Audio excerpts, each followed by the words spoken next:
पाकिस्तान के पंजाब प्रांत के एक छोटे से गांव में, जहां शाम ढलते ही लोग दरवाजे बंद कर लेते थे, वहां एक पुराना कब्रिस्तान था। कब्रिस्तान इतना पुराना कि कब्रों के पत्थर घिस चुके थे और नाम पढ़े नहीं जाते थे। गांव वाले कहते थे, वहां रात को जाना मतलब मौत को न्योता देना। कई महीनों से गांव में अजीब घटनाएं हो रही थीं। कब्रों की मिट्टी उखड़ी मिलती, कुछ कब्रें खुली हुई दिखाई देती। शुरुआत में लोगों ने सोचा आवारा जानवर होंगे, लेकिन जल्द ही सच्चाई इससे कहीं ज्यादा डरावनी साबित हुई। कुछ कब्रों से हड्डियां गायब थीं, ताजा दफनाए गए शवों के कफन फटे हुए मिलते थे। गांव के लोग डर गए।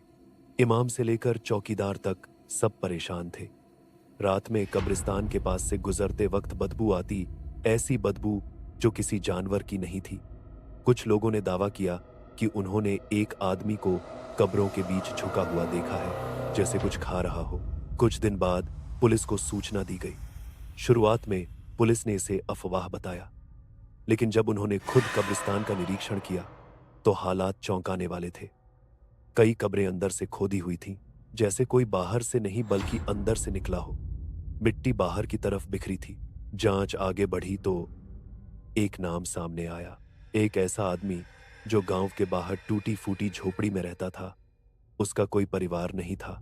लोग उसे पागल समझते थे। वह अक्सर कब्रिस्तान के पास घूमता दिखता था, दिन में चुप, रात में गायब। एक रात पुलिस ने छापा मारा। जब वे झोपड़ी में घुसे तो अंदर का दृश्य देखकर कई अफसर उल्टी करने लगे। हड्डियां, कफन के टुकड़े और इंसानी अवशेष वहां पड़े थे। आदमी को वहीं पकड़ लिया गया। पूछताछ में उसने जो बताया वह और भी भयानक था। उसने कहा, मुझे भूख लगती है, ऐसी भूख जो रोटी से नहीं मिटती। उसने कबूल किया कि वह कब्र से निकले शवों का मांस खाता था। उसने दावा किया कि यह काम वह सालों से कर रहा है। उसका दिमाग बीमार था, लेकिन उसकी बातें साफ और ठंडी थीं, जैसे उसे अपने किए पर कोई पछतावा न हो। जब पुलिस ने उससे पूछा कि वह कब्र से कैसे निकलता है, तो उसने हौंसते हुए कहा, मैं निकलता नहीं, लोग मुझे मरने नहीं देते। यही बात गांव वालों के बीच आग की तरह फैल गई। अफवाहें शुरू हो गईं कि वह आदमी कभी मरा था, दफनाया गया था और फिर जिंदा निकल आया। लेकिन पुलिस रिपोर्ट्स के अनुसार यह मानसिक बीमारी और वर्षों की दरिंदगी का मामला था, ना कि कोई जिंदा मरा चमत्कार। फिर भी डर कम नहीं हुआ। पुलिस ने उसे गिरफ्तार कर लिया। मीडिया ने केस को दबा दिया। गांव को बदनाम नहीं करना चाहते थे, लेकिन जो लोग वहां रहते थे वे जानते थे कि उन्होंने क्या देखा था।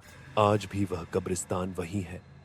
गांव के कुछ बुजुर्ग कहते हैं, हमने अपनी आंखों से कब्रों को खुलते देखा है। और कुछ कहते हैं, इंसान अगर बहुत नीचे गिर जाए तो जिंदा रहते हुए भी मुर्दा बन जाता है।